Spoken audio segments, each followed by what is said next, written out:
pero esto es más concreto, es más fácil de aterrizar en un asunto que ya está siendo investigado por el Ministerio Público y que tiene que ver con una denuncia presentada por el programa Panorama de un presunto plagio por parte del presidente de la República y su esposa. Con eso tienes muchos más elementos para lograr trascender en una solicitud de vacancia. Pero no dicen nada en el Congreso, ni pío. ¡Qué mal! Ah, entonces se copia. ¡Qué vergüenza tener un presidente! Pero no ejecutan acciones, esas acciones que forman parte de las potestades que tiene el Congreso de la República como poder fiscalizador. Nos quieren agarrar de sonsos, eso es lo más triste. Pero bueno, ¿quién es el fiscal que ya está investigando al presidente de la República? Nosotros se los vamos a contar. Se llama Juan Tantalián Olano, nombrado en la jurisdicción cajamarquina de Tacabamba hace ya varios años, en el 2014. Va a realizar las diligencias preliminares contra Pedro Castillo, Lilia Paredes, la esposa, primera dama, por presuntamente haber plagiado la tesis con la que ambos alcanzaron el grado de magíster en la Universidad César Vallejo en el año 2013. Atención. Este grado de magíster ha permitido que ellos, obviamente, como maestros, puedan acceder a mejores puestos y, por lo tanto, a mejores cargos. Si tienes más estudios, te van a reconocer mucho más en la institución que te contrata. Dicho esto, seguimos hablando del doctor Tantalián, representante del Ministerio Público y ahora investigador del caso de la tesis.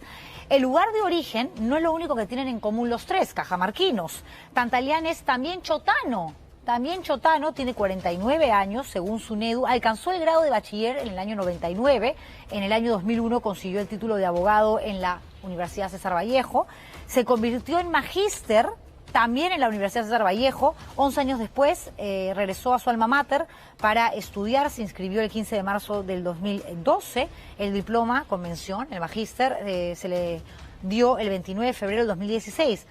Tacabamba, donde nació y creció además Pedro Castillo, registraba apenas en el 2017 15.704, de acuerdo al Censo Nacional del INEI, y es una localidad tan pequeña donde hay un dicho que se repite mucho, no es una especie de consigna, pueblo chico dicen, infierno grande, de pronto se conocen, ¿no? Yo no digo que él deba marcar distancia, pero es llamativo, los dos con grado de magíster de la misma universidad, los dos no solamente cajamarquinos, sino también chotanos. Digo, si hay tantas casualidades, yo para evitar especulaciones, lo que haría, si fuese el abogado Tantalián, no tiene por qué opinar como yo, obviamente, ni como muchos de ustedes, seguro, pero marcar cierta distancia, decir, miren, para que la gente después no esté diciendo que no estoy siendo objetivo, que por tratar de ser el presidente, porque la familia Castillo es muy conocida en Cajamarca, y la familia Tantalián, que es la mía también, mejor que sea otra persona la que se encargue de las indagaciones. En el caso de Pedro Castillo, él tiene inmunidad, la esposa no, ojo, y son varios los delitos que se le imputan. ¿Y quién mejor que el doctor Luciano López, abogado constitucionalista, para hablar de este asunto? Doctor López, ¿cómo está? Buenas noches. Buenas noches, Juliana, ¿cómo estás? Muchas gracias por la invitación. A usted. Lo primero tiene que ver justamente con la sorpresa o la extrañeza que genera, ¿no?, las características del representante del Ministerio Público que ha pasado a investigar al presidente de la República. ¿Podría él solicitarle a la Fiscalía, a la institución a la que pertenece, que mejor nombren a una persona que no tenga absolutamente nada en común con el investigado para evitar, por lo menos, ¿no?, rumores, especulaciones, malos entendidos? Bueno, los representantes del Ministerio Público, al menos a diferencia de los jueces, no son recusables. Esta palabrita medio extraña, lo que significa es que no se puede cuestionar, como en un juez, por ejemplo, que tenga que apartarse por algún problema de imparcialidad. Okay.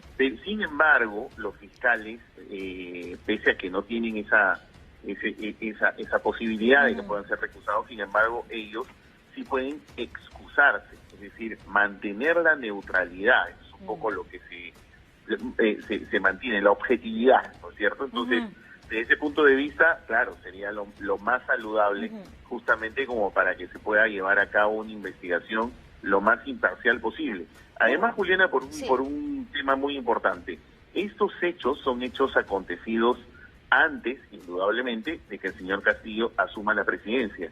Y la inmunidad de acusación, ahí va a haber todo un tema en debate, la inmunidad de acusación tiene que ver con delitos que pueda cometer el presidente en el ejercicio de su mandato. Es decir, le da una protección por cosas que él cometa en el ejercicio de cargo presidencial.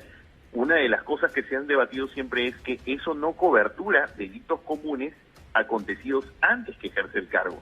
Así que ahí el Ministerio Público, desde mi opinión, creo que podría tranquilamente iniciar una investigación. Qué buena aclaración, qué buena explicación, porque esto quiere decir que él perfectamente puede ser investigado y también, si de pronto las indagaciones terminan en el transcurso de los próximos 4 años, si es que acaba el gobierno, Pedro Castillo, que ese es un tema aparte, doctor López, podría ser incluso hasta sentenciado.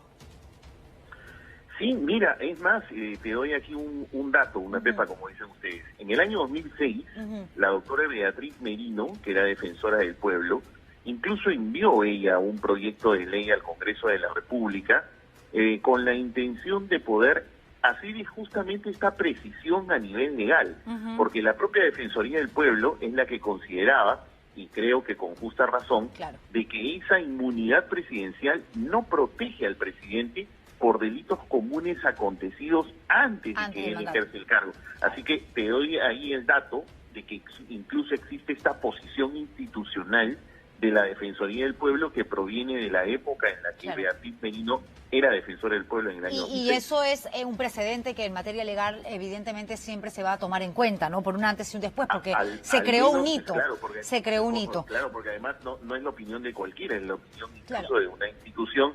Y además también la doctora Beatriz Merino, que bueno, indudablemente hizo una muy buena labor en la Defensoría del Pueblo en su momento, ¿no? Nos planteamos ahora una pregunta, ¿no?, que tiene que ver con esta denuncia, que no es poca cosa, porque lo que el sistema ha arrojado, el sistema que revisa justamente este material académico, es que habría plagiado el presidente de la República hasta el 54% de la tesis, es decir, prácticamente todo el marco teórico.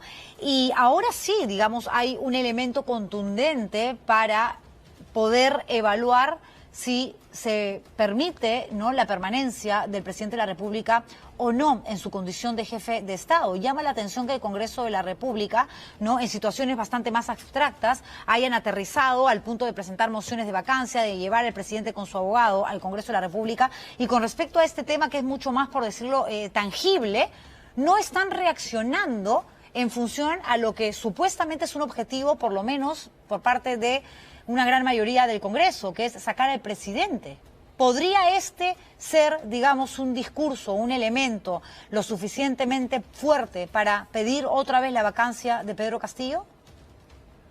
Mira, Juliana, como en otras oportunidades lo hemos conversado, la figura de la vacancia por incapacidad moral es una figura muy gaseosa, ¿no? Porque no es imprecisa en la Constitución, no define qué cosa es.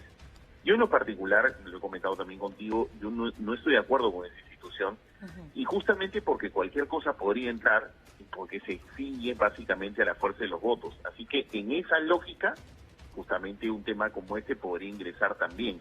Para mí no es lo más adecuado. Para mí, en una reforma constitucional habría que más bien canalizarlo por la figura de un juicio político. Pero en este caso particular, vuelvo a repetir, aquí estamos hablando no de una inconducta del presidente relacionada con el ejercicio de su mandato, es antes de su mandato.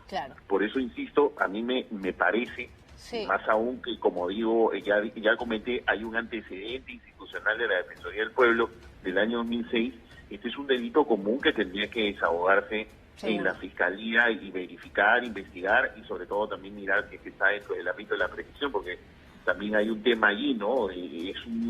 Son hechos que se refieren a hace, entiendo, como 10 años, pero en todo caso ya son cosas que tendrá que dilucidarlas el Ministerio Público y ahí que se requiera una objetividad de investigación, ¿no? De acuerdo. Bueno, yo estoy de acuerdo también con usted, ¿no?, cuando habla acerca de la figura de la vacancia. Es, digamos, muy delicado tratar de interpretar lo que representa esta figura de incapacidad moral por la subjetividad que representa, digamos,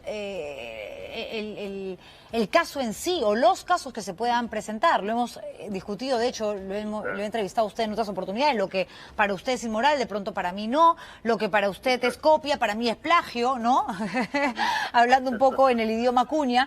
Pero, a ver, claro, de pronto, además tiene que ver con lo que la gente pide, y las encuestas así lo manifiestan. La única salida frente a esta crisis política y esta situación que muchos coincidimos que es inviable es el adelanto de elecciones, previa reforma política, previa reforma electoral, y sería mucho más sencillo, digamos, trabajar y llegar a ese punto, ese objetivo por parte del Congreso, pero claramente el Congreso no lo quiere. Es que es justamente lo que tú mencionas, Juliana. Son dos cosas, no una. Si se va a hablar de adelanto de elecciones, recorte de mandato, que sería una figura muy excepcional, Así es. porque excepcional fue en el año 2000 cuando se usó por primera vez. En estas circunstancias, esto tiene que ir acompañado de una reforma política. Son dos cosas que tienen que ir de la mano, porque si solamente es el recorte y, por ejemplo, se plantea y que el próximo Congreso haga las reformas, eso es un saludo a la bandera, porque vamos a regresar al mismo círculo vicioso que nos tiene hoy entrampados desde el año 2016, Juliana. Las cifras son alarmantes. Desde el año 2016 hasta la fecha, hemos tenido 6 mociones de vacancia, 2 presidentes vacados, un Congreso disuelto, 5 presidentes, 3 congresos. Tenemos 11 presidentes del Consejo de Ministros y 165 ministros. Es una locura. Es una locura. O sea, si no nos damos cuenta que en realidad el problema es el binomio corrupción y política, en realidad estamos hechos. Mira, el impacto de la corrupción, según un informe de una investigación hecha por el actual contralor Nelson Schack, publicación del año 2020 sobre los estados del año 2019, ¿sabes cuál es el impacto que ellos miden de la corrupción en la economía? 3 puntos del PBI, 23.000 millones de soles. O sea, si no nos damos cuenta que en realidad el binomio es política y corrupción y que tenemos que cortar esos circuitos en una reforma mínima, por eso digo, si van a hablar de adelanto de elecciones, tiene que ir con reforma mínima y no puede postergarse. Sí. Una propuesta que diga, no, pero en el próximo Congreso que se encargue de hacer la reforma en una comisión especial, eso es un saludo a la bandera. Sí, de acuerdo. En el año 2001 se aprobó una ley, la 27600, que le dio poderes a la Comisión de Constitución que presidía Henry Pease. Hizo el proyecto, nadie lo aprobó. No, y además... O sea, diferir eso es diferir la agonía que tenemos desde el año 2016. Las cifras nos lo dicen. Si no somos conscientes de eso, sobre todo la clase política, bueno, definitivamente entonces es que tenemos políticos sin clase. Sí, porque además no solamente el Congreso de la República no hace nada en materia de reformas, sino que lo poco que hace cuando toca estos temas no hace más que alimentar escenarios, generar caldos de cultivo para que vengan más corruptos y obviamente no delincan, se pongan a delinquir, no cometan crímenes, porque el 28 de abril, ahorita, el Congreso aprobó un proyecto de ley para ampliar, para modificar el cronograma de los procesos electorales municipales y regionales, es decir, más plazo para que la gente se inscriba, no sabemos a quiénes quieren meter y las razones por las cuales los quieren incluir, pero el Jurado Nacional de Elecciones y la Oficina Nacional de Procesos Electorales en justo derecho han puesto el grito en el cielo, han dicho esperen su ratito, ustedes no pueden cambiarme las reglas del juego de esta manera, hacer lo que les da la gana porque tienen el poder de legislar en el Congreso de la República, porque estamos a poquitísimos meses de las municipales y regionales y para esas elecciones justamente han buscado este cambio, esta modificación para meter a su gente, para seguir buscando intereses, lograr alcanzar intereses que no son necesariamente los intereses que representan a la población, la clase política. Totalmente de acuerdo, es que por eso te digo, es el binomio política y corrupción. Esto, por ejemplo, que tú has comentado de la ley electoral, para que el televidente que nos ve y nos escucha lo pueda entender, es como que en un partido de fútbol, en el segundo tiempo de un partido, venga la FIFA y te cambie las reglas de las tarjetas amarillas. Sí, claro. El segundo, eso sería admisible, ¿no es cierto? Ya, para que el ciudadano que nos está viendo, ya, eso es lo que ha hecho el Congreso. Sí. En pleno partido, porque ya se ha iniciado el proceso electoral de municipal y regional, ha cambiado las reglas de juego para poder ingresar veto a saber quién. De acuerdo. O sea, ese es el problema. Por ejemplo, ¿cómo es posible que un condenado por delitos de corrupción sea el secretario general de un partido político? Ah, no, sí, no hay ningún tipo de filtro, no hay ningún tipo ni siquiera de... Claro, y encima partido oficialista, ¿no? Que es ese gobierno. Sí, no, tremendo. ¿Cómo es posible que, por ejemplo, una posible presidenta de la República haya llegado a la segunda vuelta con una acusación por organización criminal? Un rehabilitado por corrupción quiera ser candidato a gobernador regional en el Callao. Por eso digo, si no nos damos cuenta que es el binomio política y corrupción, o sea, definitivamente estamos hechos. Sí, roba pero hace obras, ¿no? la famosa frase, pero también está en nosotros, porque finalmente en democracia somos los que Totalmente elegimos, de acuerdo, los que tenemos totalmente que de acuerdo. hacer un acto de contrición, tenemos que recuperar nuestra dignidad al 100% y decir, no vamos a permitir que nos sigan robando, no vamos a permitir que nos sigan metiendo la mano en el bolsillo. Para terminar y brevemente, doctor López, porque me gana el tiempo, el proyecto que presentó el gobierno para concretar un referéndum y así tener próximamente una asamblea constituyente, hoy, como era de esperarse, fue archivado en la Comisión de Constitución. ¿Qué vía, qué salida, qué plan B, como diría Cerrón, tiene ahora el gobierno para llevar a cabo esto que parece ser pues el objetivo más importante del gobierno de Pedro Castillo? Bueno, una vez archivado un proyecto de ley no se puede hacer absolutamente nada. Okay. Los únicos que pueden más bien hacer de que un proyecto de ley archivado por el Congreso pueda ser consultado, por ejemplo, en un referéndum, es si la iniciativa legislativa proviene de los ciudadanos, pero este no ha sido el caso. Este ha sido un proyecto presentado por el Ejecutivo. Se ha archivado, al menos parlamentariamente, ya no pueden hacer nada. Yo me imagino que el plan B es más político, ¿no? Es decir, más bien tratar de levantar al interior del país con un reclamo, más bien que está siendo asusado, lamentablemente, por el Partido Perú Libre, y vamos, también por esos consejos de ministros descentralizados que por lo que veo, más han hecho una labor de propaganda y de campaña política manifiestamente ilegal. Pero vamos al Congreso, el Congreso que tiene que hacer el control político, la interpelación o eventualmente la censura, no han dicho absolutamente nada sobre el tema, lo cual revela pues que hay una suerte de convivencia, ¿no? No es que se vayan todos, sino nos quedamos todos y sin reforma política. Sí, pues durmiendo con el enemigo, no te odio pero te mantengo en casa, y ahí estamos, y nos quedamos todos y la mamadera no la soltamos, ¿no? Buenas noches, hasta mañana, que duermas con los angelitos. Es tremendo, realmente es tremendo, pero sí, es tan cierto y además coincido plenamente, doctor López, con lo que usted pues manifiesta, ¿no? Porque tanta sesión, tanto consejo, tanto spot, tanto videíto, tanto argumento de que la gente pide asamblea constituyente, no es casual, porque además en política las casualidades no existen. Y ellos sabían desde el día 1 que este proyecto lo iban a archivar en la Comisión de Constitución, ni siquiera se iba a llegar a discutir en el Pleno. ¿Por qué han perdido tanto tiempo? ¿Por qué han perdido tanta plata, tanta energía? Para ellos no es una pérdida, para ellos es justamente el terreno, ¿no?, que necesitaban para empezar a escalar con un discurso que va justamente con la única intención, creo yo, de poder ejecutar el ideario de Vladimir Cerrón. Y no se puede permitir, el Congreso de la República se tiene que poner las pilas y los pantalones. Doctor López, siempre es un placer tenerlo en el programa. Muchísimas gracias. Igualmente, Juliana. Gracias a ti. Gracias, Luciano López, abogado constitucionalista, con quien, dicho sea de paso, coincido mucho. Además lo sigo en redes, en Twitter, ¿no? Y me parece que tiene un análisis muy maduro, muy objetivo y muy real, ¿no?, de las cosas que vienen sucediendo con alternativas que son absolutamente viables. A ver.